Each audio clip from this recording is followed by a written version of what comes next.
When Nora Ryder woke up again, she was already screaming.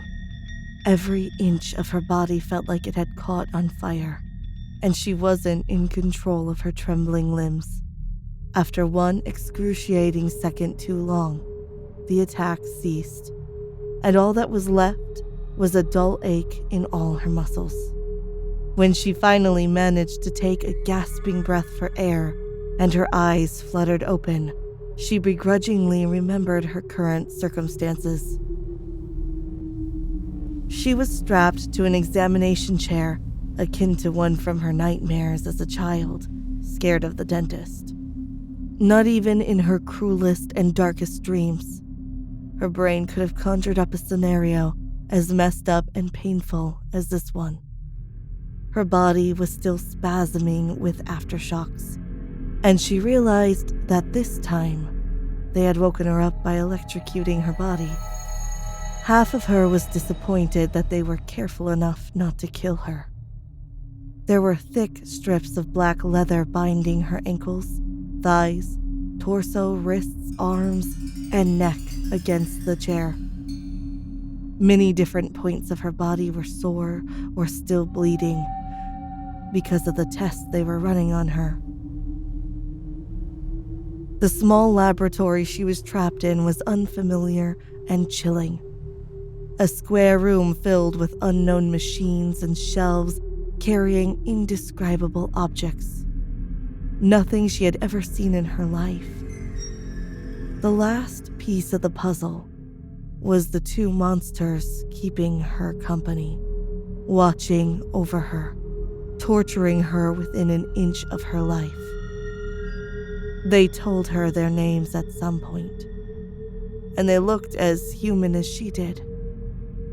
But there was no other way to describe them than absolute monsters. "I told you." The male specimen in the corner of the room stared at a screen and addressed the woman standing tall beside Nora's head. "Nothing out of the ordinary reacted to the electricity. She's not an android of any kind we know. She seems to be entirely organic matter, boss. Frighteningly close to, our own species." The female counterpart looked down at Nora with a thoughtful frown on her face. She placed her hand on Nora's face with a gentleness that was so out of place, coming from the unrepentant monster that had put her through hell. "Such a shame," that woman said. "I would be glad if they made androids this pretty." Nora did her best to sharply turn her head away. Her hasty movement startled the woman momentarily, but in the end all Nora earned was that the woman slapped her and gripped her face much rougher this time. "What are you?" the woman barked at Nora, who grinned proudly at seeing her losing her composure. "I'm going to be the death of you," Nora replied. "I'll kill you, enjoy every minute of it, and take your corpse from Mars back to Earth to hang you on my bedroom wall." In the blink of an eye, the woman slapped Nora's face again. But then she pressed her hand tightly over Nora's mouth and nose, keeping her from breathing. Nora tried to act unbothered for as long as possible, but it was difficult to keep calm with every passing second she was incapable of breathing. "I'm going to figure out what kind of creature you are," the woman promised. "You're not human. You'll never convince me. Let's see if this inspires you to tell the truth. Do you have a backup source of oxygen? Is there a second set of lungs you're hiding from our scans? Tell me what you are. Tell me the truth." "I'll prepare another injection that might uncover anything well hidden in the body," the man spoke up again from somewhere in the corner. "It's going to burn like hell, but her reaction will count as important data on its own, right?" That was the last thing Nora heard before she lost consciousness once again. 4 hours ago.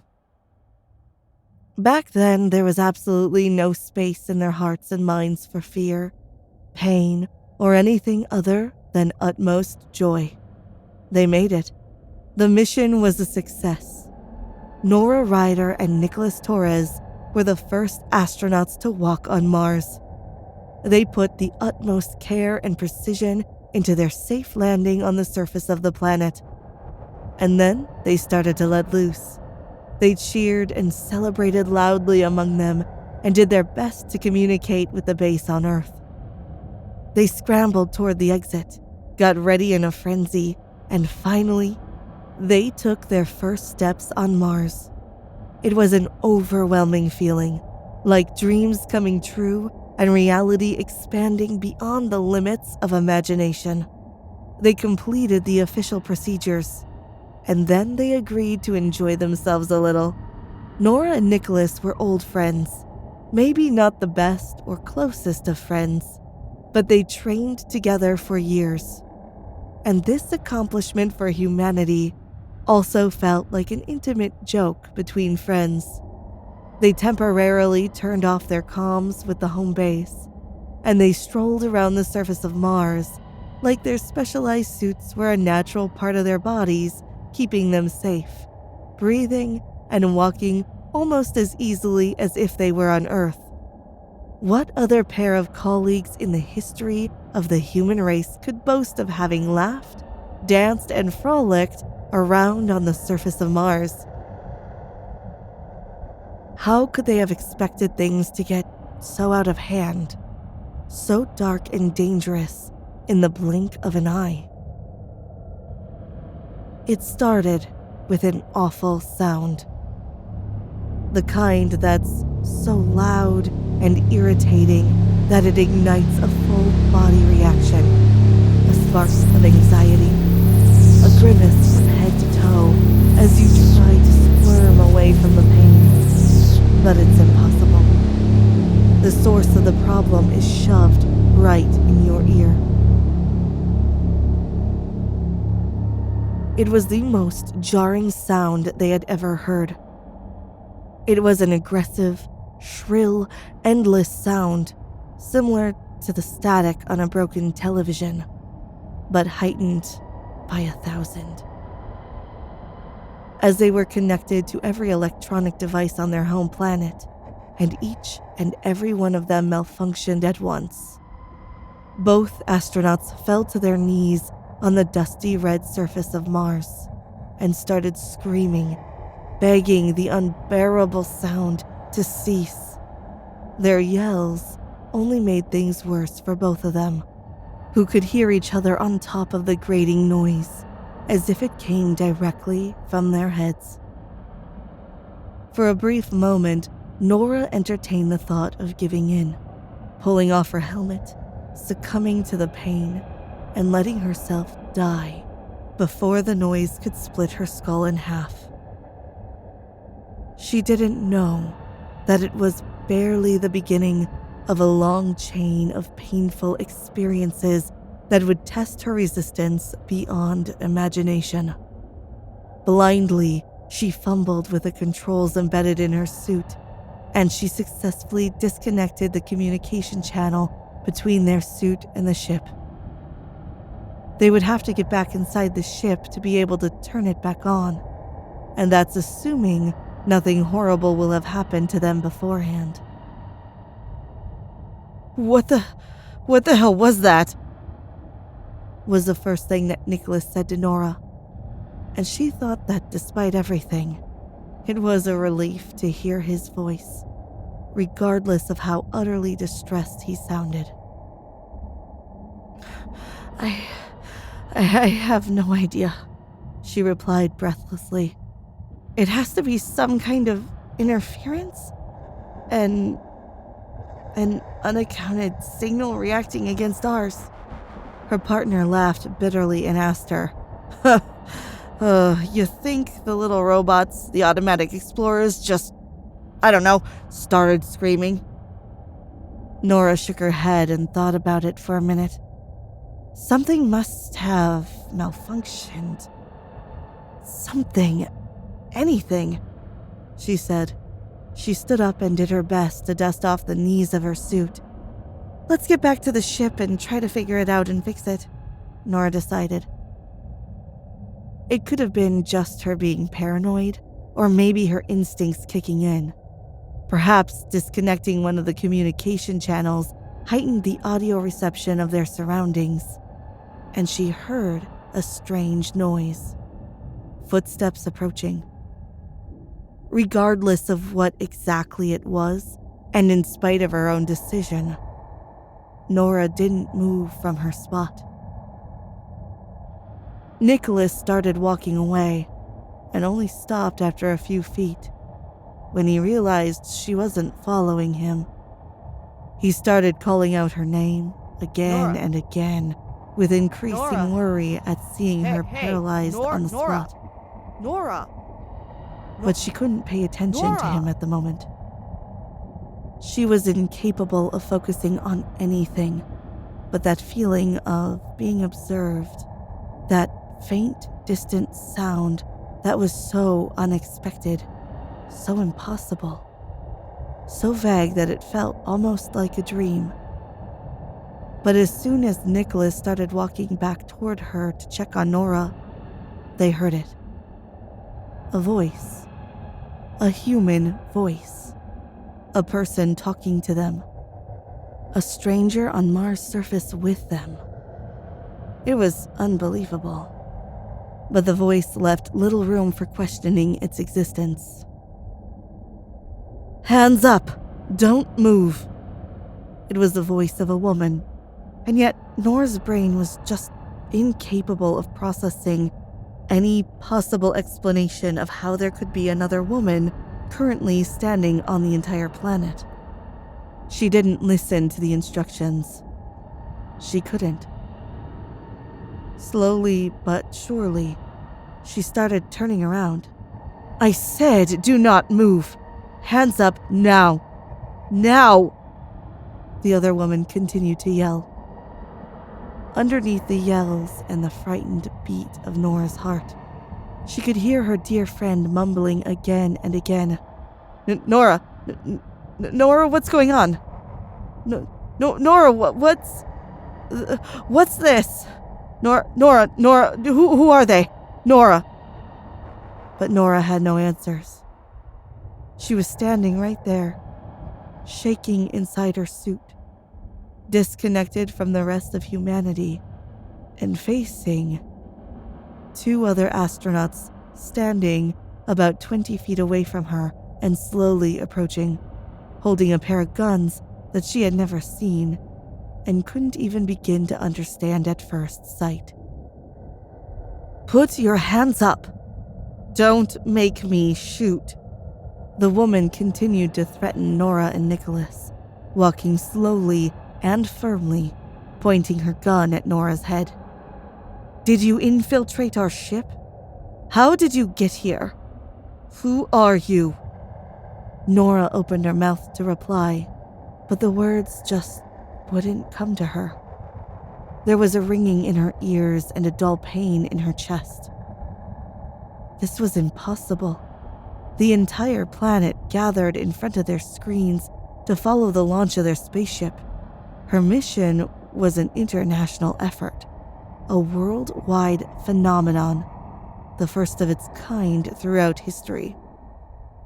It was 100% impossible for another ship to have left Earth and arrive on Mars unnoticed. No, Nora said quietly and shook her head. Distantly, she heard Nicholas protesting her way to handle the situation. But what else could she do? Nora raised her voice and asked firmly, as confident as if she were also holding a gun. No. Tell me, who the fuck are you? How did you get here? Nora was surprised to see the strange woman start to smile coldly, as if she had already made up her mind about her next move. As if she knew exactly how this would end. The woman started speaking with a clear and authoritative voice.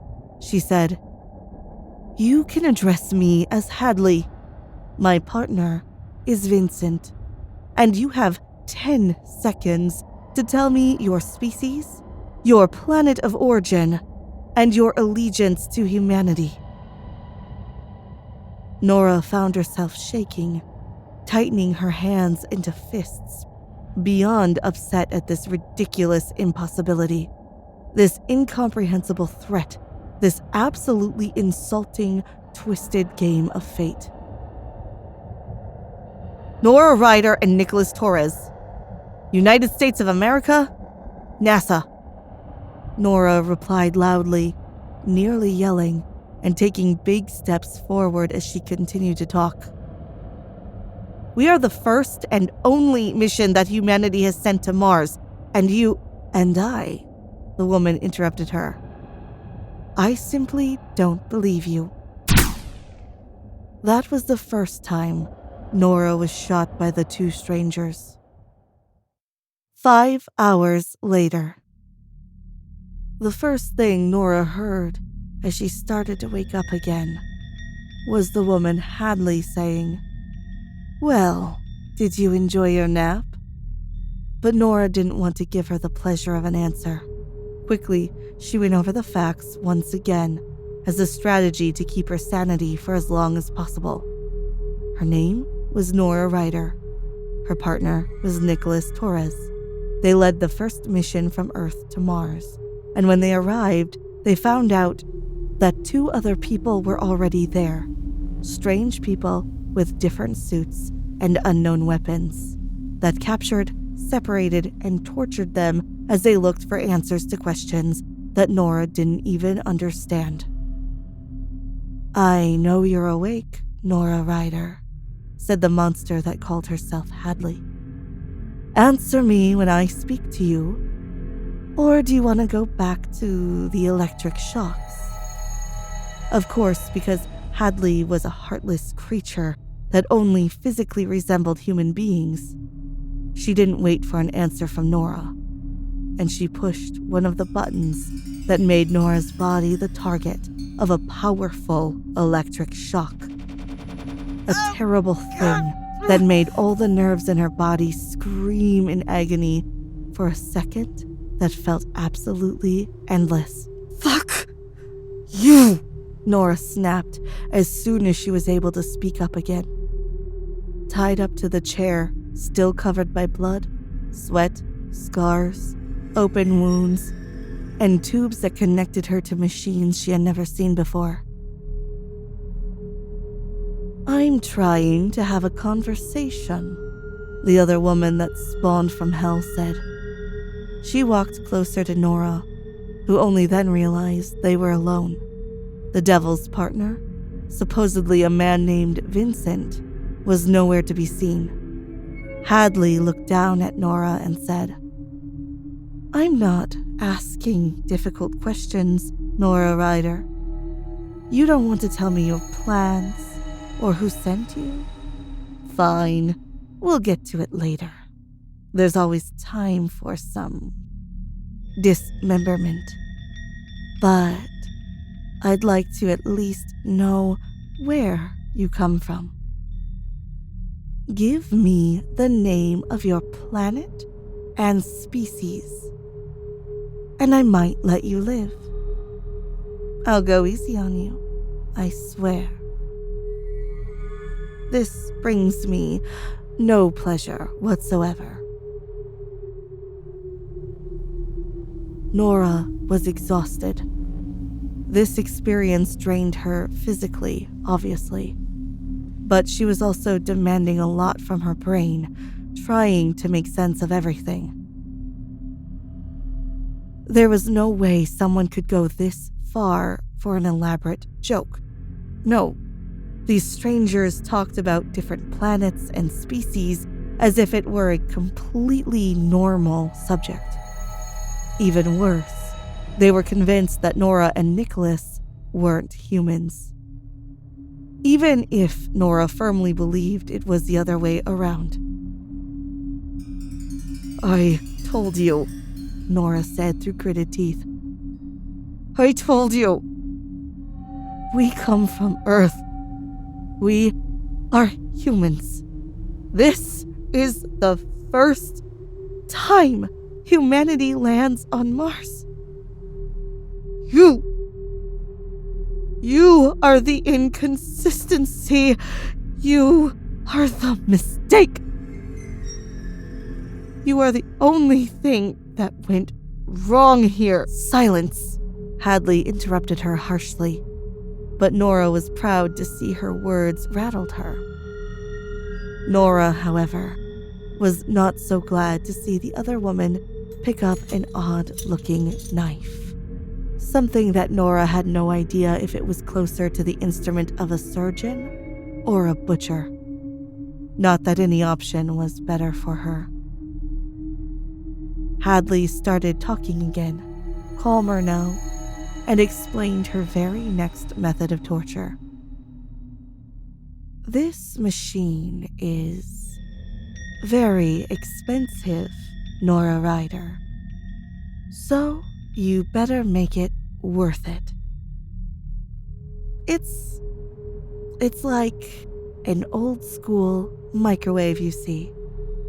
You put a sample of any kind of matter inside, and the machine can replicate the living conditions on the surface of any planet we know, just to see how it would react. If your body survives any of these conditions, then we'll know that's where you're from. Now, unfortunately, you don't fit inside the machine. I could chop off your fingers, but I'm not in the mood to make a mess yet. Now stay very still and quiet, and let me work. Nora didn't want to stay still and quiet, and she simply couldn't. She was determined to fight until the very last second. But there wasn't much she could do while completely restrained to that chair. The only thing she could do was scream bloody murder as soon as the knife pierced her skin for the first time. The first time Nora woke up on that laboratory chair, she realized the room was, at the very least, habitable for humans. This meant that they had taken off her suit and left her in her underwear. This meant that she was able to see the way they carved into her skin to take a closer look at her insides, her organs, the layers of her body. There wasn't an ounce of anesthesia, but there was an unforgiving tool that they used afterward to seal the open wounds so she wouldn't bleed out before they solved the mystery. That method was the source of the excruciating pain that made her pass out again, and it looked like she was about to be put through something similar. Hadley pressed her knife to the side of Nora's stomach and dug in.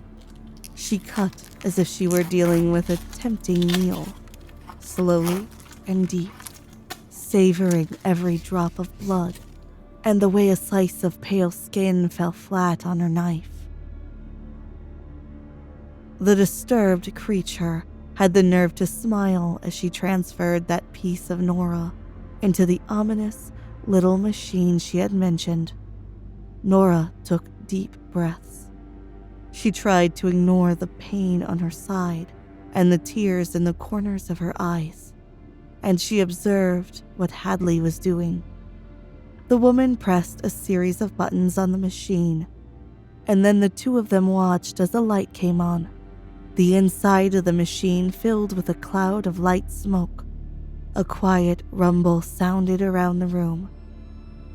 And then that slice of Nora's skin caught fire. Fascinating, Hadley said at the same time that Nora gasped. Then raised her knife again, and with a wicked smile she added, "Well, I guess you're not from Levitt. Shall we try with Oh, let's say the entire galaxy. Nora tried.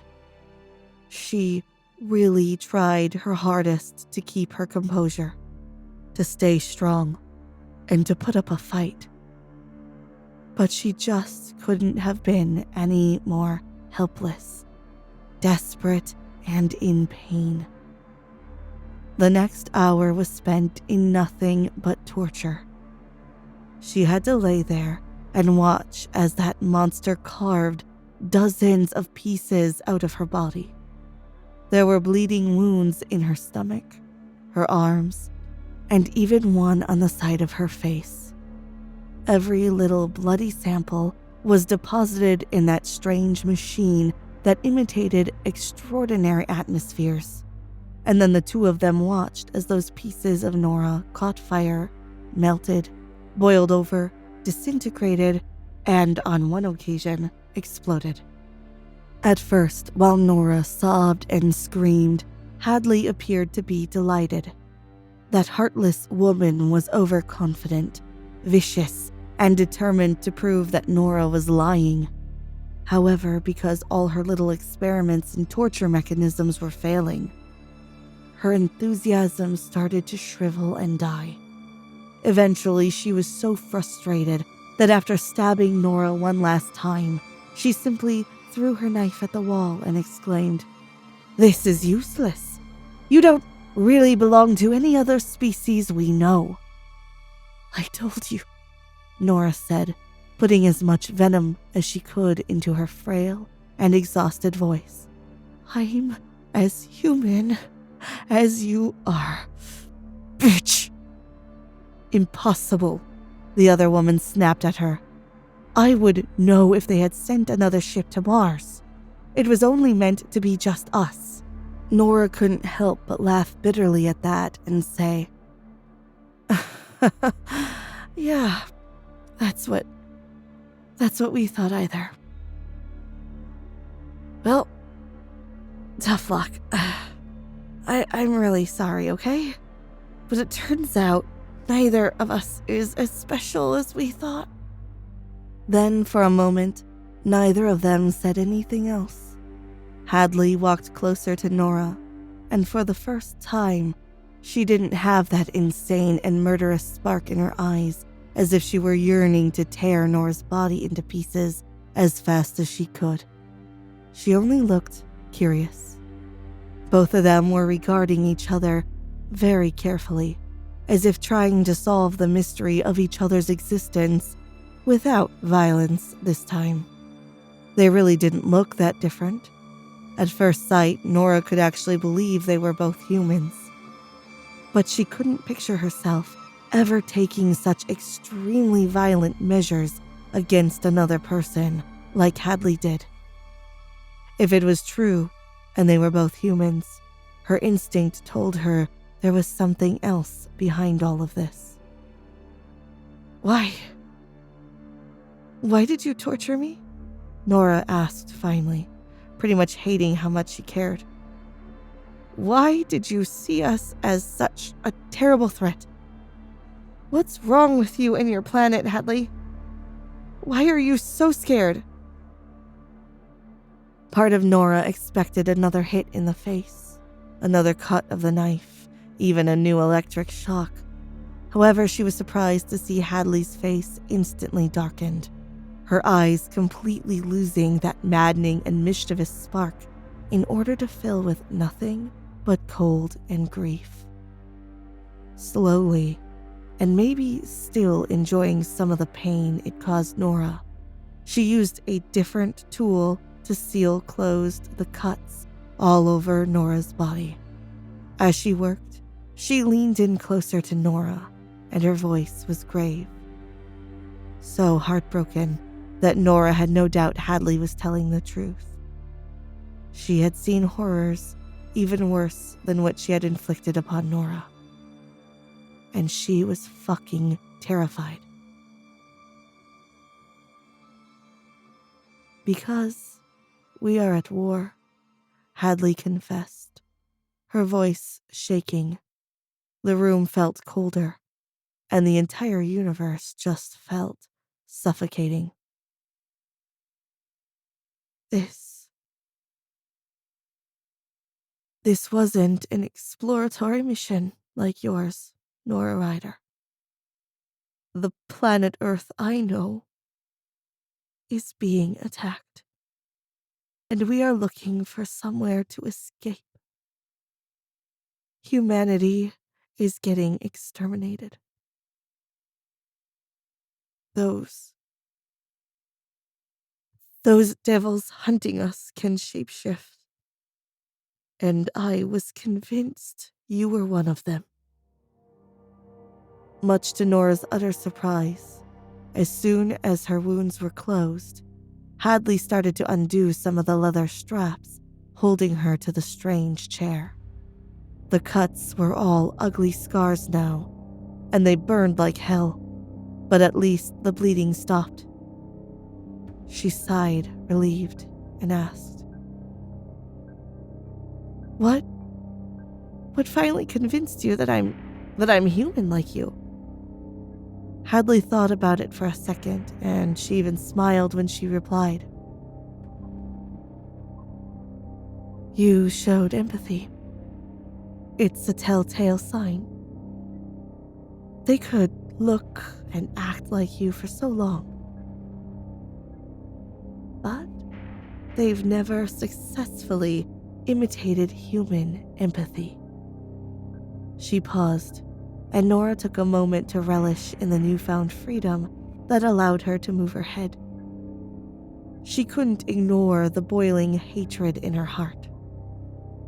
Just like Hadley still looked at her with distrust in her green eyes. But at least it seemed like they had found some sort of common ground, a moment of peace. They were more relaxed than they had been since they crossed each other's paths for the first time, so Nora listened intently to Hadley's next words. "Nora Ryder, if both of us are telling the truth, if we are both humans and we come from planet Earth, and there was no way other people could have arrived at the same time as us, Do you understand what this means? Do you understand that this means there's a severe incongruence with time and space?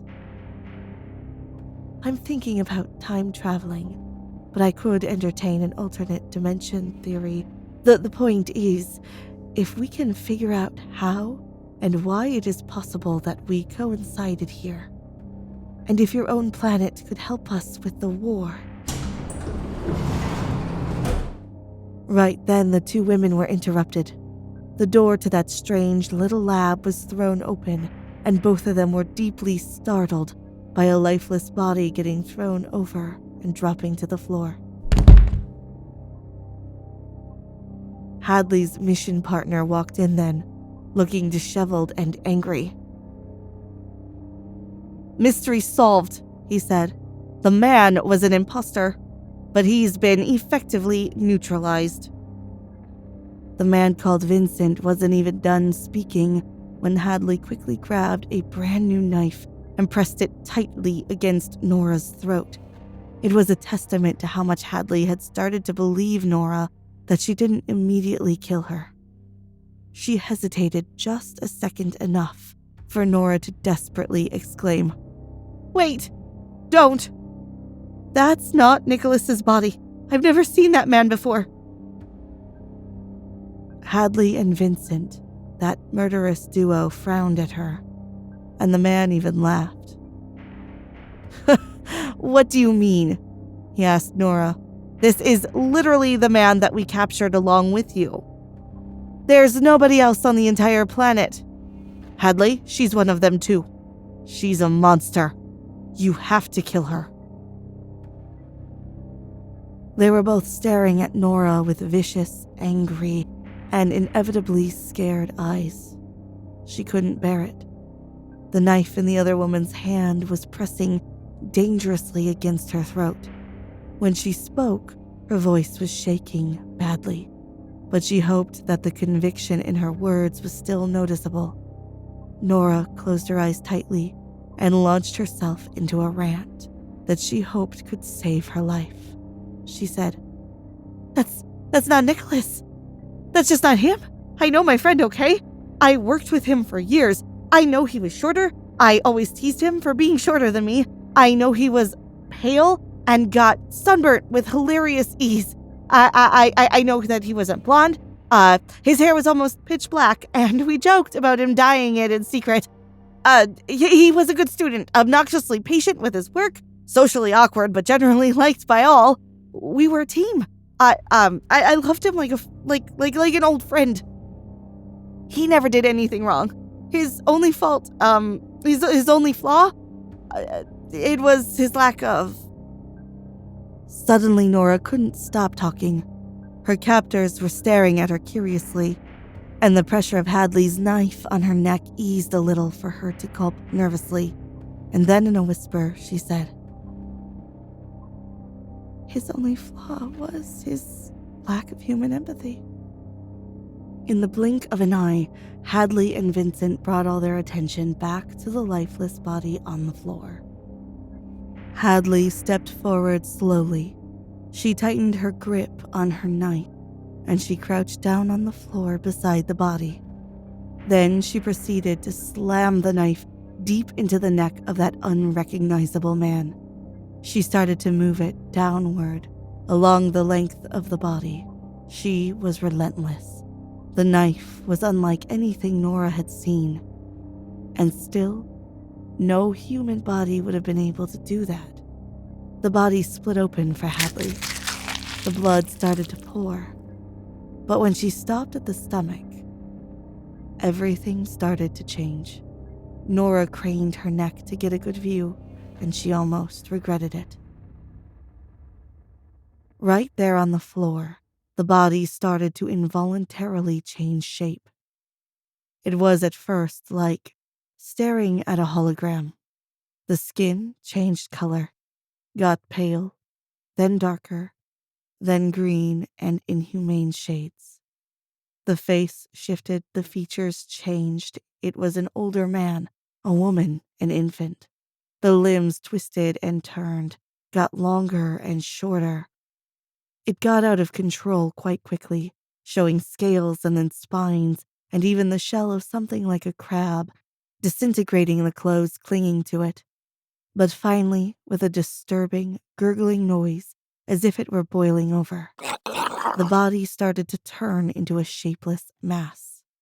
Something like wet clay. Something gross and gooey melting over the floor. For a moment, nobody could speak. The monster was dead. Really neutralized now, but the implications of what had just happened were immeasurable. Eventually, Vincent found it within himself to ask Hadley, "She doesn't do that?" And he nodded toward Nora. "She doesn't," Hadley replied, shaking her head and moving back toward Nora to completely free her from her bounds. "This means her planet is already infiltrated. They don't even know it. They can't help us." But when Hadley attempted to move away, Nora caught her by surprise. She reached out and grabbed the collar of the other woman's shirt. She sat up and watched her eye to eye. Her entire body was sore. She was tortured for hours. Her longtime friend turned out to be an evil shape-shifting creature from outer space, and she was not going to let these two psychopaths get away so easily. "Listen to me," Nora said. Maybe we can't help you, but you can help us. You have the weapons, the technology, and the knowledge to attack these creatures. You are going to go back with me to Earth, and you're going to help me find and eradicate the plague. Out of the corner of her eye, Nora saw Vincent take a step closer and say, "We could kill you right now." It was true. They could easily get away with it. But Hadley raised her hand and said, "We won't." She paused, and she didn't exactly smile at Nora, but she understood.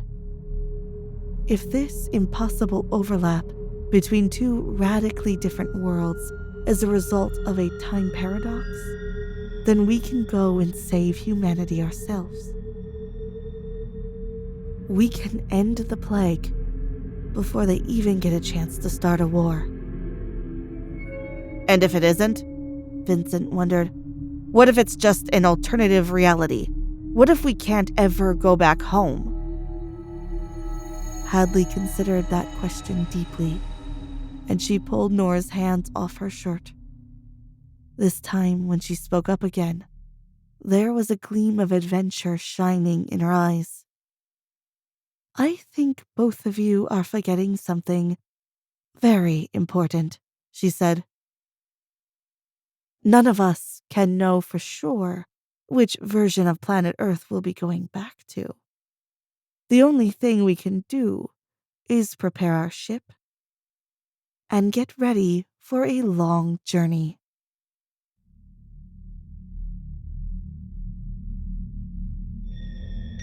Hey sci-fi horror fans, it's Teresa. Thanks for listening. If you enjoyed this story, make sure to give it a thumbs up and leave a comment. And remember, stay cosmic.